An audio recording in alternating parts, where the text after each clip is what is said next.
to yarda Allah din ita ce dogara da Allah. Saboda haka dan uwa, kar ka sake a rayuwarka ya zama kana muna na zato ga Allah maɗaukakin sarki, musamman a zamunna irin waɗannan waɗanda al'amura sun yi kunci, cikin gida kunci, hanya kunci, banɗaki kunci, kicin kunci, a ofis kunci, a kasuwa kunci.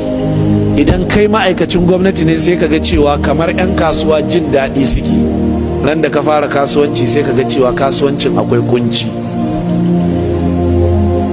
Haka ne ko ba haka ba?